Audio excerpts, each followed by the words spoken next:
in the process now of releasing a second bestseller. This is about exploring and discovering your purpose. These are the 6 steps to your dream career. And this is so important because instead of fluff and hype, it's actually helping you discover who you really are, not who mommy and daddy and the schools and the institutions told you should be, and all the self-helpers that say, these are my 7 steps to success or my 4 steps to success. You're just following somebody, you're just a copy of a copy there, and you know that from previous webcasts. What I found with Marlo when I first met her about 4 or 5 years ago here on Kauai, what I found was she had a special gift, a mother of 5. 5. Okay. I had 2. I don't know how you do 5. It's not I don't think it's possible. Anyway, she's also arranging for you to get a free copy of her book. And we'd love you to grab that. She'll tell you a little bit more about it. And I think today we're going to focus in on a little bit probably on yoga, but it's applicable to anything. So don't tune out, because whether it's hairdressing or yoga or network marketing or bricklaying or painting or writing, the principles, which is what this marvelous woman teaches, are applicable all the time. Fashion comes and goes. You know, there aren't any shortcuts to any place worth going, as everybody knows. So we'd love to know where you're from. We'd love to know that you're sharing this with other people. And we see Jane on here and Jay, fantastic. This is great. So I'm going to bring on Marlo, because what she's going to help you do is help you understand the principles behind getting ready to discover how to blend your passion. And that's what's really important. We're not talking about doing better at a job that you don't really like. Okay. How do you make that career shift? How do you find out what you really do? Because a lot of us, and I know I did when I was younger, I made a shift from insurance to books. I didn't really like either one of them. I did well hustling insurance. I did well hustling books. I was a top producer at both places, but I had no passion for it. And I could have used what this woman knows. Okay. So if you're thinking about a career change, or it's nice that what you're doing, but you don't have that fire. How do you find that fire? What really turns you on? Not what you've been trained to be turned on by, but what really turns you on? And then how do you take that and create a marvelous, great living? It was my pleasure to welcome my partner for over 2 years in studying Wallace Wattles' The Science of Being Rich, The Science of Being Great, and The Science of Being Well. And this woman is great. Marlo, we're so happy to have you on here. And you'll be on in about 2 seconds. So welcome to Taking Charge. You certainly have done that. And you look beautiful today. Obviously, you're doing something. Mark, just seeing your face and your voice and everything, it's like coming home. I just always enjoy time with you. Yeah. So thank you for inviting me onto your podcast. Yeah, thank you. I really appreciate it. So I know we started studying Wallace T. Wattles, who was the inspiration for Hennell, who wrote the Master Key System. And that led to Hill's book, sort of a blue-collar version. But Marlo and I went way past Hill and Hennell, found Wattles, and this inspired you. Now, what I'd love you to do is tell us, how do you raise 5 kids, okay, and then all of a sudden decide, okay, now I'm going to pick a career and take this passion I found and put it in play. Tell us, before you went through the Master Key experience, what it was like, and then how you found this inspiration to help other people find their passion by finding your own first. Well, when you raise 5 kids, you really get to know people, because they are all different. And every single one of them, what worked for one didn't work for the next one. And while I was raising my children and and loving every minute of it. And even I had 4 and I could have easily been done, but I'm like, no, there's one more I'm feeling out there. And had a caboose child 5 years later after the twins. I knew that there was something, that the kids were a stage that I was in, and I was going to stay home and take care of them. And then I knew something inside of me, I didn't know what it was, but something inside of me knew that there was something more later for me. And I had to be honest with that. And I had to be open that no matter what it looks like or what it is, that I would be honest with myself and give up any pride of anything that maybe it doesn't look glamorous, or give up any like sort of maybe confusing other people. What are you doing? You know, because I do healing work for people, and that's not like a normal job that you would say, oh, I'm the CEO of such and such and such, you know. And so I have found that when you fit there's a certain thing, like in the master keys that we talked about, there's something in there that when you know that there's something burning inside of you, that is a God calling. And we all have it, but most of us don't listen to it or recognize it, or are too afraid to acknowledge it, because that would mean a life change, and life change can be difficult, you know, because you have a system going. So I love what you were saying about that pre-programming in the early years of your life. So we pick up, we're in theta stage wave when we are up to about 6 years old, and we pick up everything, and there's no filter whatsoever. And so then we decide, oh, this is how I operate it, this is how the world works, and this is who I am. And you get examples from your parents, your grandparents, your neighbors, and everything. And most of the time that works for about 40 years, maybe 45 years, maybe 50 years. It eventually wears off, where there's something that starts nagging inside that says, why do I feel that I'm not complete? Why do I feel like I'm wonderful? Everything that I did up to this point is perfect, and it's what I was supposed to do. But why do I feel like if I continue that? So what happened to me is I realized that if I continue to stay on the same path, that's why what I mentioned yoga teachers. I was a dance teacher for 23 years. And yoga teachers are very similar in that you're giving, there's a philosophy, you're nurturing people, and all these wonderful things going on in class, you're helping to change people. But then I got to the point where I realized that if I kept doing the same thing over and over, that I would cap my evolution potential.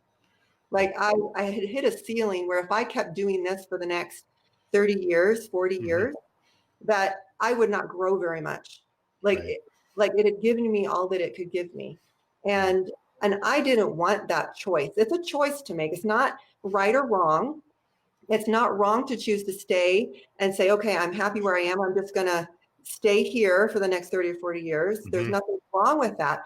But there are certain personalities like myself and yours, and people that are attracted to my work, and people that are attracted to master keys and all that kind of stuff, that doesn't quite gel. And it's not a life that I could do.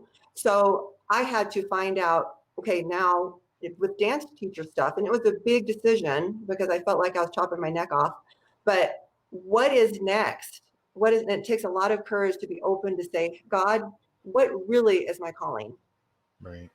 And sometimes it changes because our values change. And when you go through intense studies like you have, believe me, I watched this woman study and come to the table, you know, every week with a very elite mastermind. There were just 5 of us in there. And, you know, she was thorough on every sentence, trying to squeeze all the wisdom and application out of it. I want to go back to a couple of things you said. I think they're really important for listeners to understand, because the greatest mechanism on the planet is between our ears. Unfortunately, most of us are either inexperienced or poor operators of that mechanism. So the things we're talking about, the master key experience, and the things that Marlo is talking about and that she's going to share with you further, are ways to learn how to use this amazing resource that's between our ears. I mean, let's be candid. Most people know more about how to use their cell phone than they do about how their brain works. And so I watched her get into this, and as we do, and we start to realize the unlimited potential we have. But I want to go back to this period that you were talking about known as theta. This is when up to about age 5, 6, or 7, depending on inner city kid, the parents and so forth, but sometime in there where reality and imagination are elegantly mixed together. I Yeah. remember my son fishing in the backyard when he was 4. No boat, no fishing rod, right? And him having to come in for dinner, and him taking off his boots that weren't real either, and then Yeah. sitting down to eat, and the fish that we had that night was one that he had caught, which so this beautiful blend of imagination and reality in the theta stage is when we're getting that subconscious is getting programmed. And so Marlo's studies brought her into a place where, wait a minute, this is what I've been programmed to do, and it's been marvelous. And I think the other thing you're talking about is we get into our late 30s for some women, up to early mid 50s for guys, is disillusionment with goals. Even if you've hit them, they're not really that satisfactory because they really weren't yours. Doesn't mean you didn't enjoy them and it didn't do well, or unmet emotional needs. One of those two things. And I want to tell you, if you have that gnaw inside, that emptiness inside, and I've seen Marlo help people with this, that thing, that empty feeling that can feel like desperate and lonely, or you're alone, or you can't even really describe it. That's the call. That's the good news. Run to that hole. And I've seen you do this with people. How do you suggest to people that instead of avoiding that, which is what most people do, particularly Americans, they'll fill it up with too many things to do, too many activities. They actually schedule spontaneous. Okay, I mean, imagine the idea of having what's happened to our children and to us, where we schedule quality time with the kids instead of it being a spontaneous, imaginative thing, and everything's programmed out. So we want to kind of reverse that. How do you encourage people to go to that thing that seems dark and scary? Because you and I both know that's where the wonder is. And I have my way. I know my way. How do you do it? Because I've seen you do it to people, and it's incredible, because that's where the healing really begins, is discovering who you really are, which is magnificent. How do you bridge people to that? Well, first we have to realize that that is God speaking. And we are a fractal piece of God. So the inside of us connected to source is saying there is more and it's time. And if you decide to ignore that, two things will happen. One, you'll push it down so far that it might not come back up for 20 years. Right. Or two, it's going to get so loud, you're going to get so sick of it. You're going to say, okay, well, what is it? And the biggest blessing is for people that allows it to go and become super, loud, answers it before I'm not explaining myself. It's a blessing for it to get really loud and obnoxious is what I'm saying. Right. And if you can answer that right away, it means point yourself to, this is God speaking. This is my eternal self. Because you said like the part between the head, between the ears is where the magic happens. And the brain is only responding to what the spirit is underneath. And so I work with not only the brain, but I work with the eternal spirit, the part that is eternal within us, that existed before we were embodied and will continue to exist forever after we go into the dirt. And what is it that we are supposed to do while we're here in this body now to serve the bigger purpose? And what's the one thing? So bridging the gap is understanding everybody has a unique thing inside of them that they can do better than anybody else. Like Jason here, Leanne, Tony, Dana, Jane, Davine, Jay, they all have something they can like knock the socks off of anything that you could do or anything that I could do. And if everyone is willing to get in there and do the work, and the work is actually both joyous and uncomfortable, because you have the revelations and the breakthroughs, but then you have the times where you have to go back in and work through the uncomfortable things that are in your way.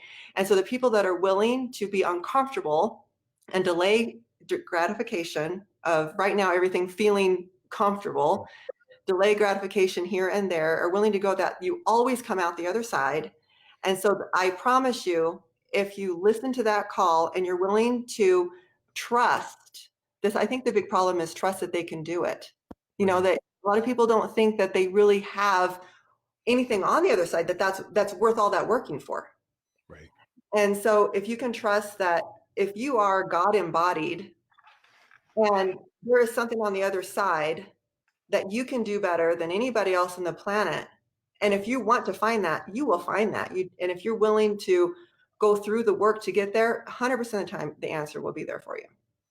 Right. So bridging people, a big thing here. Let's talk about uncomfortableness, because you and I come from the same church, slightly different pew, but it doesn't matter. About the willingness to delay gratification is really it's really the combination to the vault.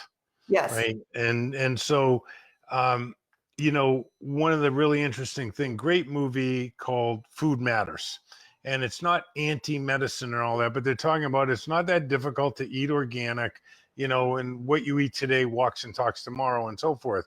And it's really interesting because a few of the people in the movie, and again, not anti-establishment or anything, there's a place for medicine, there's a place for food, and let's work them together.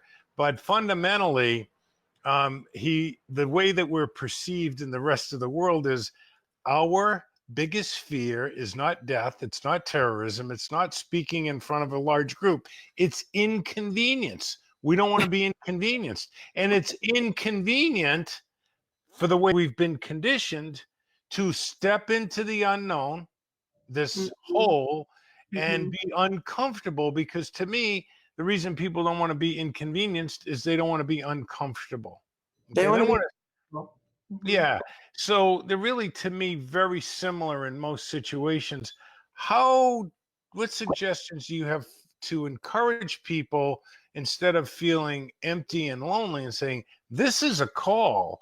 How would you encourage someone to move forward and move away from what's comfortable? I mean, Joseph Campbell said, you got to be willing to give up the life you have for the life that's waiting for you. And it sounds great, but in that little sentence, for most people, it certainly was for me, there was a cavern that was like this. Who am I going to be if I'm not fat and broke and lonely? That's my identity. I rehearse it every day. Yeah, it's all about the change of being willing to give up that ego identity. So, so to bridge the gap, if you are willing to know that there is actually more comfort on the other side than the comfort you're in now. So you think this is comfortable, but is it comfortable to feel the ache? Is it comfortable to have a only moderate relationship with so-and-so? Is it comfortable, or is it comfortable to only have a job that you like but you don't love, or that you love but you feel like you might be outgrowing, or something more, or the yearning that you have? So it's the decision to say, what really is comfortable? Do I want to live in this sort of comfort, or do I want to get through to the other side and have joy be my comfortable, and have tears of gratitude be my comfortable, and more often, so we can have those things now, here and that. Everybody has those moments where the heavens open and we feel that joy, but that can become the norm, instead of that being the every so often, like, oh, I remember back in 74, I was sitting on that bench. Yeah. It's such a great point. One of the questions here is, what's the work in going through? Thank you, Miriam. Great question. So someone says, okay, you guys got me. Somewhere between what Mark's saying and somewhere between Marlo's saying, or all of what Marlo's saying, all of Mark's saying, I get it. I get that this is a call. I'm going to be honest. I get that I filled my life up with activities for myself and my kids, and I basically almost have to schedule time to go to the bathroom. I've packed my day with so much so that I don't have to think and feel. Okay, yeah. I confess. So let's say Miriam's there or Karen's there. what do you suggest a step or two to start to take? What's the work look like? What does that Well, mean? the work looks like, so as a healing facilitator, I help people get comfortable in the moment of trusting that whatever they find out that they need to heal, whatever they learn that at the spirit level is their next step, um, will bring them to more joy than they ever thought was possible. And then the next week when I meet them, we do the same thing. So in my work, we go inside, we talk about what's going on, and then we learn what exactly is the next thing that you need to do to move forward. Not something that, and your spirit is the one that knows that.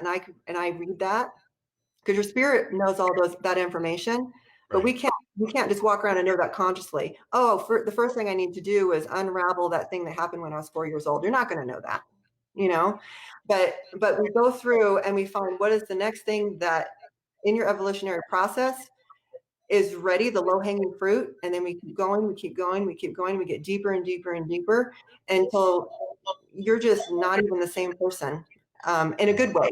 You're the same person embellished. Yeah, right. You're the best version of yourself for what you're intended to be. Yeah.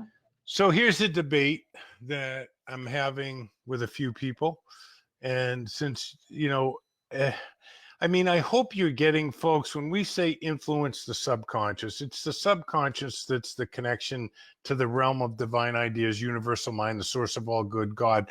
Whatever your name for it is, fine. None of us really know. Let's not argue about it. Let's love everybody's definition, and because it expands everything for everybody. But you have this idea, right? And this transition over into application in a daily life. So one of the debates we're having is that's fun, and I don't think there's any wrong answer, is I'm at a point in my life where I believe we are a soul. That's it. I don't have one. I just am one. And it's just housed inside a body that I have pictured in my mind. That's it. And other people that are on the other side of this debate, all wonderful, we're all rooting for each other, nobody's trying to win this, is that we have a soul. What you're feeling about that, because at the core of both of them is the same thing. If change is going to happen, it's going to happen on a spiritual level. Yes. Reasoning and intellect won't get you there. Reasoning, think of reason. This is a problem with most people, is reasoning and intellect. Reason, think of it as a lawyer. You can argue either case. You can argue why you should have that donut or why you shouldn't have that donut. It will not help you make the right choice. Intellect will just help you find the best way to avoid the donut or the best way to eat the donut. But that's what intellect will do. It is really principle driven by spirituality that's going to help you do the right thing for you, to be the perfect expression of you. So what's your feeling about it? Are we a soul, or are we as a soul part of us? We are a soul, definitely. Okay. And all that because my work works on that eternal part, the soul. It works on because this is just a little blip in the whole eternal process. Us here talking is just a story made up. I'm sitting here. My name is Marlo. You're sitting over there. Your name is Mark. And you're in Kauai and I'm in Utah. That's all just a story that's temporary, kind of like a playing board of things that are colliding and interacting. Right. But Shakespeare really understood this when he said all the world is stage. And what I really think that he meant by that, and I never would have understood that unless I looked at it from this perspective, is that the world is just a stage playing out a game, but behind the scenes in the spirit realm, that's where all the action is actually happening. And that's all that's real, because anything that can change is not real. Anything that is the same, that can stay the same. I don't mean change like you don't change. I mean, you improve yourself. Right. Your spirit is real because it is eternal and doesn't change. But if it can change that your name is Mark, then that's not real. You know, Right. you can move your name tomorrow to Peter, you know, if you want to. And so it's just, in fact, my mom wanted me to name one of my kids Mark, and I wish I would have done that because it would have been really fun. Yeah. But so, but yeah, the eternal part of us that's forever, that's what's more real than anything. All this other stuff, you know, even our identity, you know, of saying I'm a baker, I sell donuts. That's all. That's not even real. That's just a construct of an identity that we put on it for temporary fashion. So the way that I work with people is I want them to know how can they take what their eternal purpose is and put it into material realm, you know, and how does that manifest in material realm so they can get the spiritual work done with the people that they can best serve. Because everybody here has a tribe that they can serve the best to, that helps raise the consciousness of humanity. And if we can all be knowing who it is we need to serve and be at our highest self to be able to serve those people in our highest capacity, we raise the whole planet and everybody evolves. Yeah. We evolve each other with each other. Yeah, I mean, that's really, you know, in all of our studies, which obviously when we went through the Waddles thing, you know, we really were touching everything from the Christ to Buddha to Disraeli and everybody in between. And that's really what it is. It's about raising consciousness. You know, if you look at movies that go the distance like Star Wars has, the real appeal there is it's a wonderful depiction of what's known as the hero's journey, where each one of the trials and tribulations that a person goes through, our hero goes through, and we go to those movies to live vicariously through them until we decide to write our own movie, which we don't realize until we start to work with Marlo or go through the Master Key experience or do both, that you've been writing your own story since you've been 7 or 8 years old. Yep. The thoughts we hold manifest in our life, period. But fundamentally, each one of these experiences that the hero goes through, that's you, helps evolve their consciousness. So one way to not do that is to do the same thing for 40 years. Again, if you love what you do, that's great. You already found it. Celebrate, man, and share that joy and let that peace and harmony in your soul light up everybody. I know a waitress in Raleigh, Massachusetts. She's been at the same diner for like 35 years. And man, everybody knows her. She found it, man. They go to that diner to see her. She's just terrific. But anyway, you know, find and follow your bliss is one of the other ways to say it. But basically, you know, what we're talking about is really the cover of your book is explore and discover your purpose. Yeah. So how do Backwards. you, there it is, explore and discover your purpose. Okay, so how difficult, you've been at this for a while now, how difficult is it, what interrupts the surrender? Oh, what interrupts, I like the way you word that. What interrupts the surrender? Hopefully it's not that you get to the bottom and you don't have any further down to go. So I'm just going to ask people to don't let yourself get to the bottom. Be wise. Listen to that deepest wisdom self that knows the answer, and and when you feel that calling, just answer it right now, and you'll save yourself a lot of. You'll take the shortcut instead of the windy road to finding. I I live my life in that even if it's 5 minutes before I die, if I know in that last 5 minutes that I've done everything I could here to be here on earth, like my job here, the things that I contracted with other people, soul contracts, contracts with God, contracts, promises to myself. If I can know that in the last 5 minutes before I die, I've done it, it's been worth everything to know that you did it. And so look at that and say, do I want to hold on to something that's not true? Or do I want to let go and find mysterious things that I don't even know about that are more true for me? Right. Yeah. And it's, and it's back to, the shortcut answer here is Campbell. You got to be willing to let go of the life you have for the one that's waiting for you. Yes. And, you were made first class by first class. And all you have to do to live a first class life is to get into first class service, which means you're not doing things to glorify yourself, but you're representing the source of all good. And I know what that feels like. And I know what it feels like to hear the call and say, you can't mean me, you Yeah. can't mean me. And somebody gave me something for that one day because my life was a mess. This goes back about 30 years ago. And a friend of mine said, he uses the weak to confound the mighty, you dope. What's your experience with that? I know that you've coached some people who didn't think that they could, quote unquote, tie their shoes in a new venture, and now they're successful. Yes. Yes. How do you get them to cross over? How do you get them to realize, yeah, it is you. It is you. Because, well, first of all, I let them know that we are all very short-sighted on who we really are. We know about 0.01% of who we really, I mean, our conscious mind and like us sitting here right now, we don't know who we really are. We don't know our potential. We don't know what we're capable of and what we've done in the eternities before coming to this earth and what we're going to do after. We don't know those things.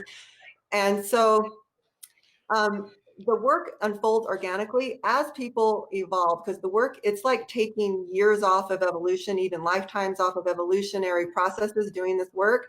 So as you do the work that I have, then you organically move into the next phase and you're there. And so I don't have to tell people a whole lot of things because they get there just by doing the work.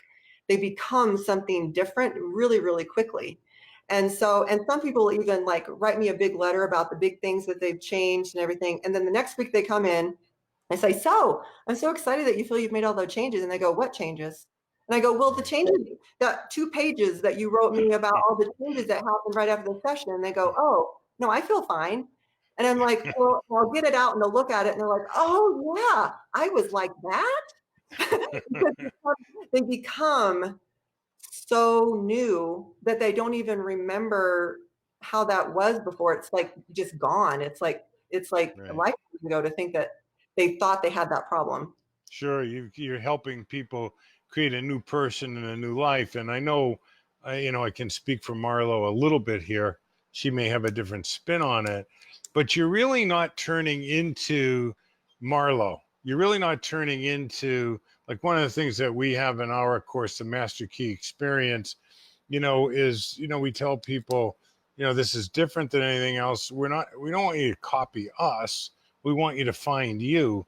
So this new person is really who you were intended to be and what you were made for, and letting the conditioned self take the best from that and let the rest of it die, and reborn or birth, if you will, this incredible spirit that mixes imagination with reality.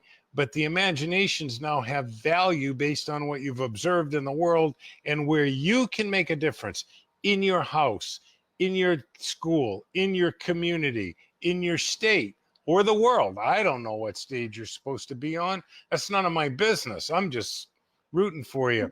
You find that people, once they start to get that it's amazing how comfortable they really are. Yeah, they start to realize they are, and since they raise up in vibration and they have access to more of what God wants them to do. They become more open to hearing that. They become more open to recognizing the cues around them. They're quicker to recognize things that they can do to help people. And so, repeat your question. I got myself off. Once they start to, they go across this dark, down into the darkness. Mm-hmm. And it's in the darkness where they find the light of who they really are. It doesn't take, my experiences, it doesn't take any time at all to get comfortable. And they start to play with this new identity, and it doesn't feel uncomfortable. Yet some of the people around them are a little uncomfortable. Yeah. So they are organically new. they are now, you know, each time you do work, you become a better version of your full potential. And you have that. Nobody can take it away from you. You don't have to keep doing anything to keep it. You don't have to like say, oh, I've got to make sure that I don't lose this. It's there. It's who you are. You can't, it's like, you can't take away, you know, your heart beating. It's just in there. And so, but then what happens is the people that are closest to you, most of the time they start bumping up with you, because if they're going to be in a relationship with you, they're going, and now you're vibrating at a higher level. And so they want to match you, and they start changing a little bit with you, and they start coming along. I have seen all the time spouses and children of people that do work with me, the whole family comes. Like the whole family moves with the person that's the leader, the spiritual leader of the household that's doing the work. And only very occasionally does it break, and that's because it was abusive in the first place. And I've only seen that, you know, one time, you know.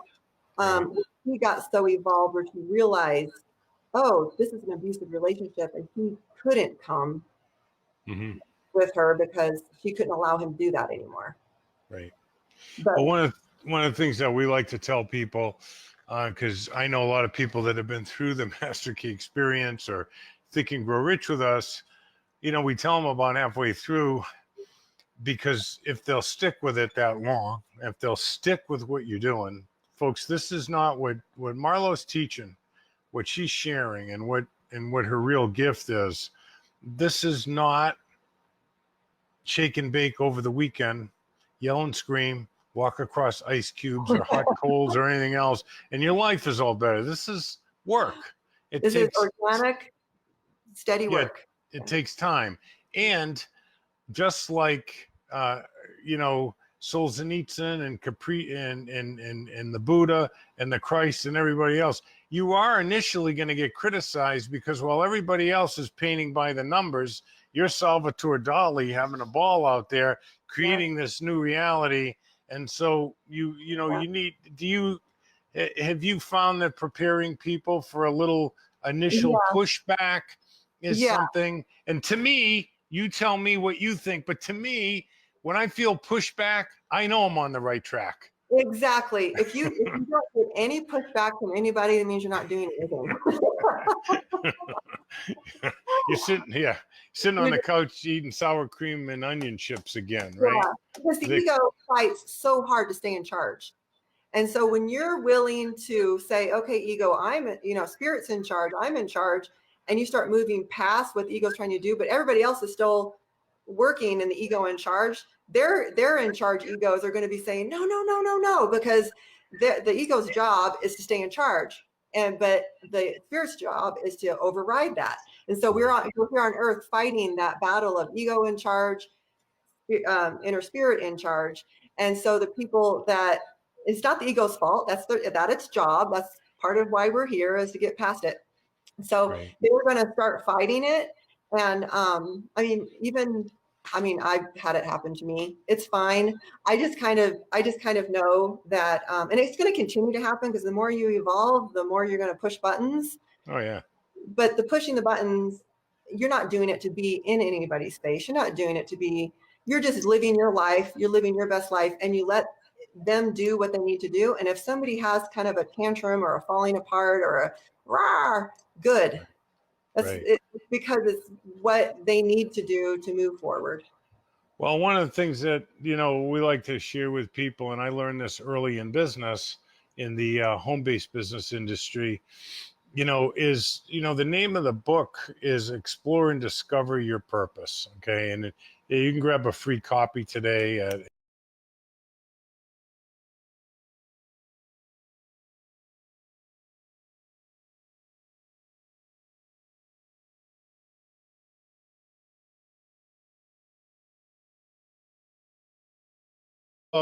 you will. There's going to be some bumps and bruises.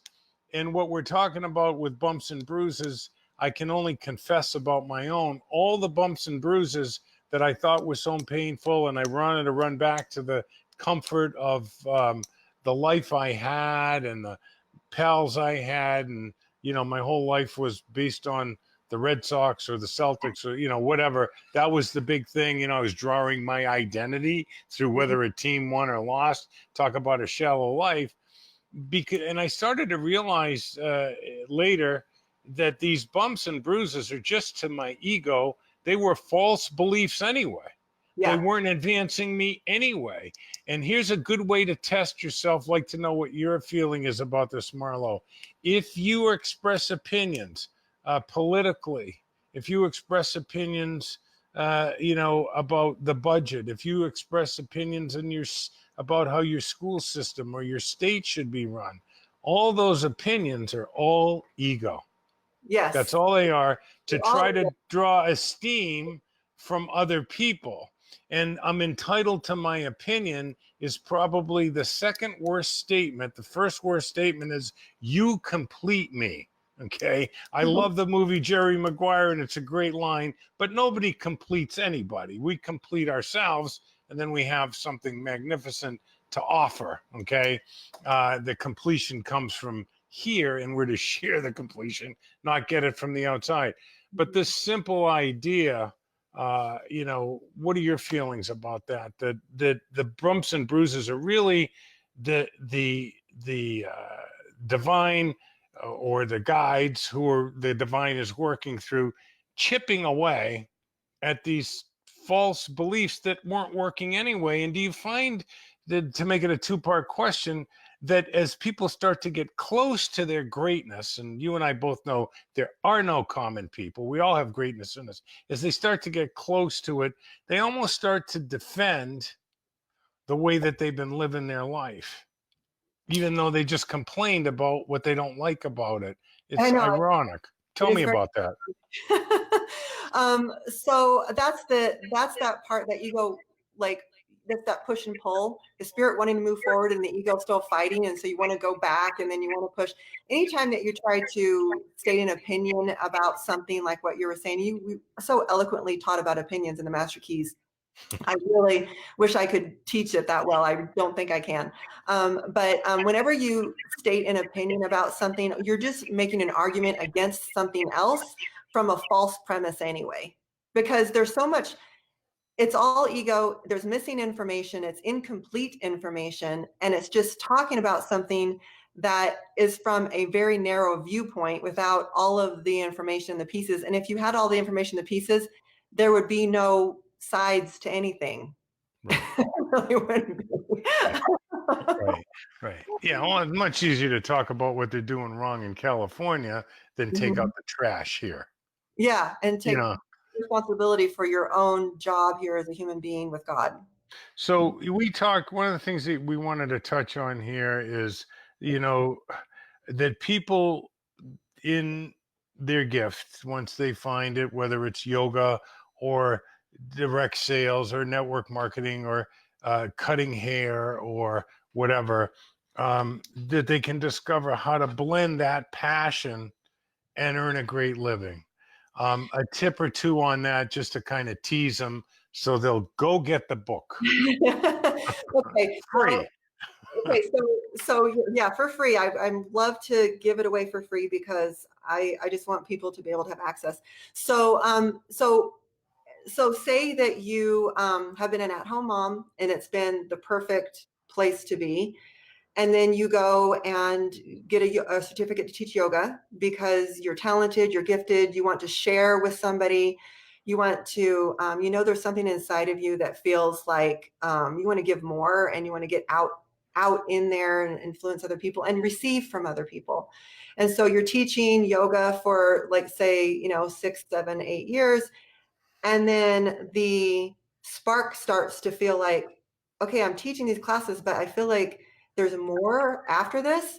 And I feel like also that I'm not using my full potential anymore, because I can still teach yoga, but what more is there to me?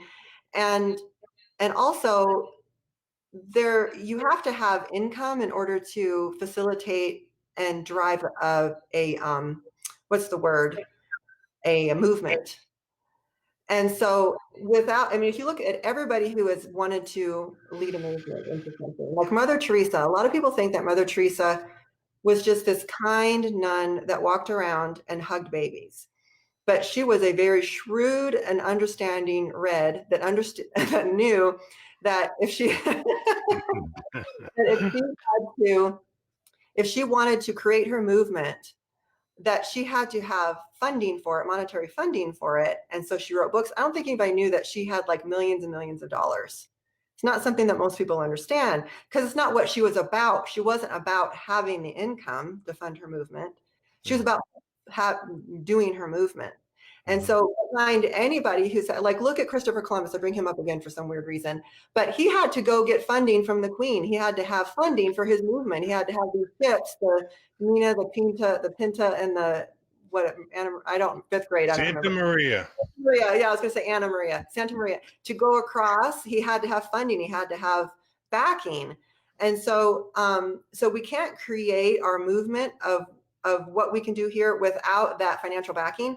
And so finding something that you can do for your purpose that also gives you the ability to have income to help you fund your movement. And your movement could be send your kids to college without them having debt. That could be your movement, you know.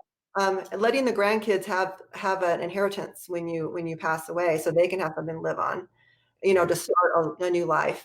Your movement doesn't have to be crossing the Atlantic Ocean to find a new continent, but it's already been done.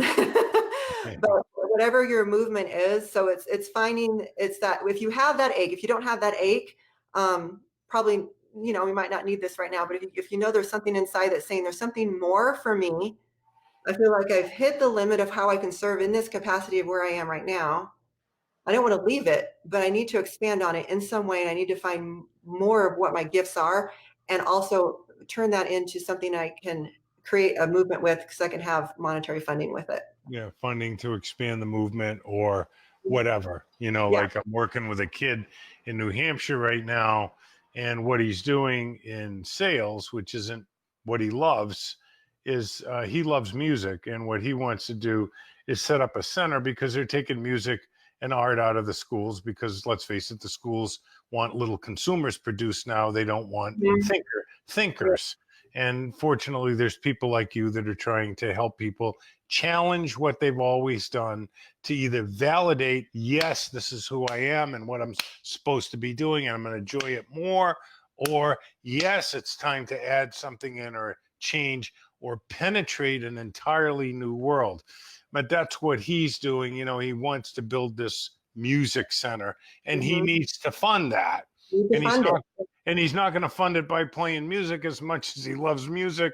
I'm going to quote him, I suck at it, you know, but it gives him incredible pleasure. But what he is a great organizer and he loves kids and he loves the idea of teaching people to think. Musicians, the corpus callosum in the brain, and this myth that there's left brain and right brain people, that's a total lie. We need both sides of the brain, and we need one of it's called combining and complementing. So when information comes in, you may be a left brain or right brain more receptive to learning. Some learning concepts, but then they need the facts to put it in play, or they get the facts and then the concept. But it is the corpus callosum, which is a band, a couple of bands, and musicians, corpus callosum is 15% to 20% larger. So the exchange of information between these two separate hemispheres. So yeah, which is why music is important. So let's take that out of the schools. I'm gonna be good today. I'm not gonna get ranty. This has just been unbelievable. Get over to explore and discoveryourpurpose.com/book. You'll find it there. Explore and discover. And our first podcast is actually posted. This is one that'll go up in September. We'll have the show notes for you, video, audio. It'll be up on iTunes and everything else, and we'll have the link there for you. But that's not for about 5 or 6 weeks. But if you'd get over, Lori, if you can type the site in, or Dave, if you can type the site in, we just went live today.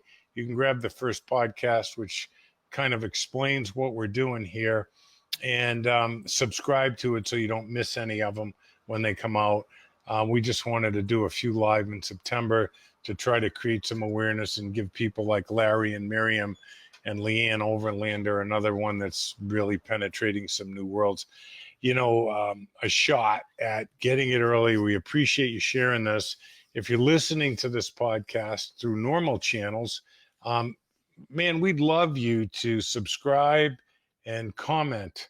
That's what helps us. We got a movement going here. The Master Key Experience starts in September. If you missed it, don't worry about it. We have another course right behind it for the people that didn't get into the course. We wanted to do something to accommodate those people. One of your mastermind partners is on here. Jason Hauser was in that group. That was unbelievable. Poor Jason. Yeah. I think it was 4 reds and Jason, a blue. It was me, you, Andre, Mark Perry, right? And yeah, all reds, and he must have felt like my wife. She's surrounded in this house by reds. But anyway, just fantastic. So really important takeaways for me. I usually try to limit it to one. I got about 6 of them here, but I'm just going to do 2. Okay. There is more, and it's time. You're feeling empty. You're feeling a call. You're feeling a nod. If you're feeling discontent, if you're feeling that the goals that you have in your life, and you got the girl, the gold watch in the house, and it's somehow not enough, and you're not like greedy for a bigger house or that, that's how you'll get tricked into if you're not paying attention. But somehow they didn't do it for you. Okay, you did a nice job, you enjoy it, you're grateful, but they didn't do it. Are you feeling empty? I remember driving in Boston and between the buildings one day, and it was just this. I was around thousands of people, and I felt incredibly lonely. That was the call. That was the call. So there is more. There are no common people. There's greatness in you. Okay, go get it. One of the ways to do it, take the Master Key Experience and find yourself a guide like Marlo Andersen, who I call when I'm in trouble. Should be a clue for you. The second thing is, that's even more important, it's another way to say there are no common people. I'm stealing this one so you can steal the way that we teach the no opinion thing. We're short-sighted as to who we are. We have 2 different options here. We have the 6-side used to drive Davine nuts, the fabulous Davine, my wife, that I can see the Christ and the soul in everyone, or the soul that they are. And now she sees it, but we don't see it in ourselves. We don't see it in ourselves. We get 20 things right, and the only thing we remember for the day is we forgot to pick up the dry cleaning, and that makes us an idiot. You got to get off that. Stop being so short-sighted about who you are. And we always love to end these the same way, with a couple of simple kind of fun questions. You got these 2 spiritualists here that are working on your spirit. Remember, the 2 keys are, you've got to shift your consciousness, and it doesn't happen by reading a book. Talk to Jason Hauser. Listen to his podcast coming up soon. Unbelievable. Repetition. You got to, repetition. Once you get into the alpha and beta states, without repetition, you ain't going to create a change. If you don't know what alpha and beta states are of the mind, then you tuned into the right webcast. Look it up. Okay. It takes some work to alter your subconscious mind, and that means you got to get, quote unquote, off the couch, whatever that means. Some people are never on the couch. Their life is so busy that they can't do anything, even think. Great mechanism and a great guide right here for you. So those are my big takeaways. There is more, and it is time. Take it from someone that's 70. It's now, baby. Okay. And the second thing is, don't be short-sighted. Get yourself some glasses, and we call glasses here. Go through a real challenging experience. Go through the Master Key Experience. Go to masterkeyexperience.com. Get early notification so you can get a full scholarship. Your tuition's already paid by the generosity of previous members like Jason, like Leanne Overlander, like Dana Marie, like Janie Cox. It's already paid for. Or go get a free book. And don't let your conditioning say, oh, there's got to be a catch. There's got to be a catch. There isn't. Okay. We know something that you don't know. And that is, instead of selling somebody something, give it to them and let the generosity of their heart, if they get the message, they're going to want to pay it forward for other people. It's really that simple. Okay. So 9 little quickies here. You ready? Yes. Okay. Best thing you ever ate? Best thing I ever what? Ate. Oh, ate. Dark chocolate. That was easy. Best place you ever visited? Kauai. Oh.